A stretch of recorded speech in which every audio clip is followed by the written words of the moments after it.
नमस्कार, मी अतुल. ठाणे लाईव्ह मध्ये आपलं सर्वांचं स्वागत करतो. ठाण्यामध्ये युवा सेना संजय राऊत यांच्या विरोधात आक्रमक झालेली आपल्याला दिसून येते. आता लाच सोडली आहे. आपल्या विचारांचं प्रदर्शन केलंय. महाराष्ट्राच्या आदरणीय नेत्या नीलमताई गोरे ज्यांनी आपलं आयुष्य महिला चळवळीमध्ये घालवलं, ज्यांनी जिथं जिथं महिलांवर अत्याचार झाले तिथं नीलम गोरे धावून गेल्या.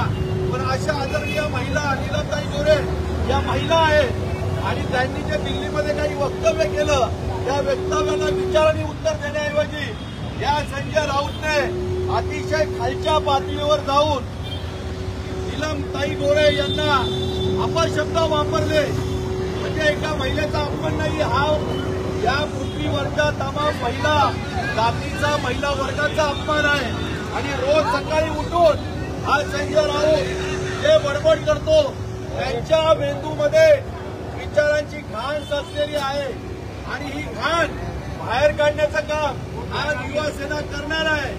आपण बघतो घरात लाजेवर घाण झाली, सोप्यावर घाण झाली, तर प्रत्येकाच्या घरात काय असतं, हे व्हॅक्यूम क्लिनर मशीन असते. आज हा संजय राऊत याच्या या मेंदूमध्ये प्रचंड घाण झालेली विचारांची, त्याच्या नसांमध्ये रक्तामध्ये घाण झालेली आहे. त्यामुळे आज युवा सेनेने आंदोलन घेतलंय. त्याच्या या उठावाच्या त्याच्या मेंदूतली घाण आम्ही काढतोय.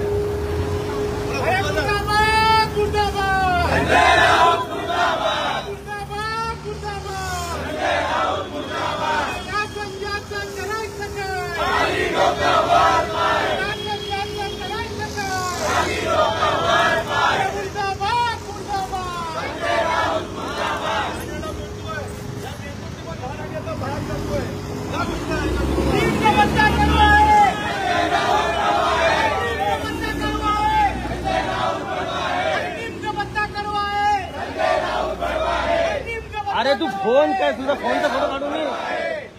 हा, तुझ्या फोनचा फोटो काढू मी?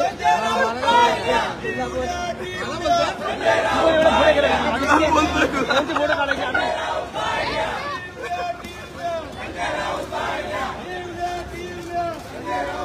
अरे अरे अरे अरे फोटो मी घेऊन घ्या.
संजय राऊत यांच्या विरोधात संजय राऊत यांच्या विरोधात मिलिंद गोरे यांच्याबद्दल केलेल्या वक्तव्याने नको आहे. बस आले मग ते. संजय राऊत जो रात्री दारू पितो, भांग पितो, सकाळी त्याची उतरत नाही आणि नशेच्या भरात तो एकनाथ शिंदे साहेबांच्या विरोधात गरळ ओकतो. एका एकनाथ शिंदे साहेब तर अनुलक्षाने मारतात. असं 3 दबडीच्या संजय राऊत एकनाथ शिंदे ढुंकून बघत नाही. त्यांना महाराष्ट्राचं काम करायचं आहे. पण हा संजय राऊत आता खालची पातळी गाठायला लागलाय. दिल्लीमध्ये साहित्य संमेलन झालं. आपल्या आदरणीय नेत्या ज्यांनी आपलं आयुष्य महिला चळवळीमध्ये घालवलं, महिलांवर तिथं अत्याचार होत होते, तिथं नीलमताई गोरे धावून जात होत्या, आज त्या घटनात्मक पदावर बसलेल्या आहेत. दिल्लीमध्ये त्यांनी जे वक्तव्य केलं ते योग्य की अयोग्य नंतरचा प्रश्न, पण विचारांची लढाई विचारांनी लढली पाहिजे.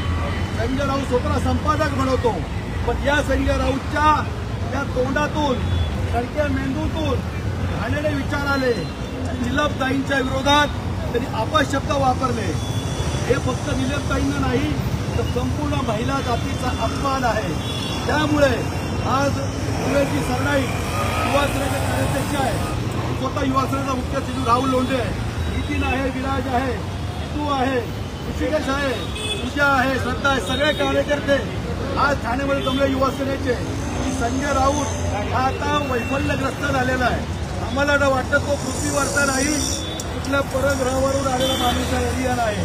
पण त्याच्या मेंदूमध्ये जी सडकी विचार आहेत ते आज आम्ही अनोख्या पद्धतीने बाहेर काढण्याचा प्रयत्न केला. आपण घरामध्ये घाण झाली तर बऱ्याच जणांकडे व्हॅक्यूम क्लिनर मशीन असते, आपण त्या मशीनने घाण खेचतो. आज आम्ही तेच केलं. संजय राऊतचे पोस्टर आम्ही आणले, व्हॅक्यूम क्लिनर मशीन आणली आणि संजय राऊतच्या सारख्या मेंदूमध्ये ही घाण साचलेली आहे, या व्हॅक्यूम क्लिनरने बाहेर काढण्याचा आम्ही प्रयत्न केलेला आहे. आज फक्त पोस्टरला मशीन लावली आहे.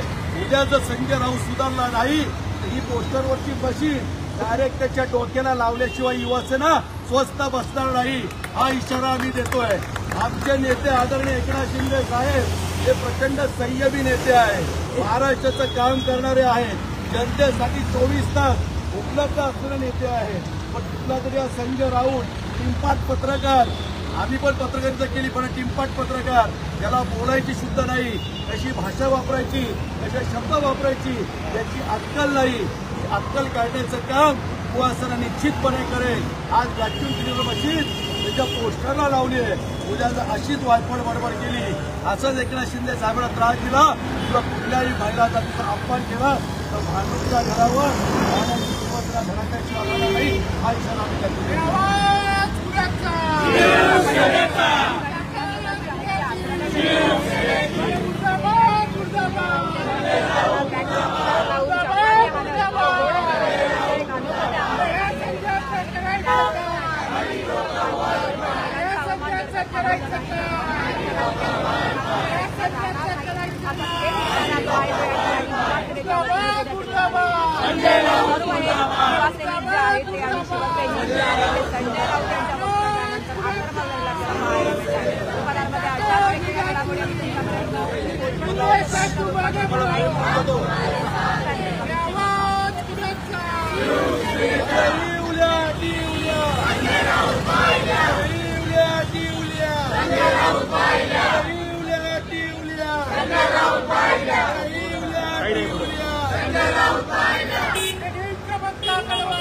संजय राऊत बडवा है, इसका बच्चा कड़वा है, संजय राऊत बडवा है, संजयचं करायचं काय, खाली डोकावर काय,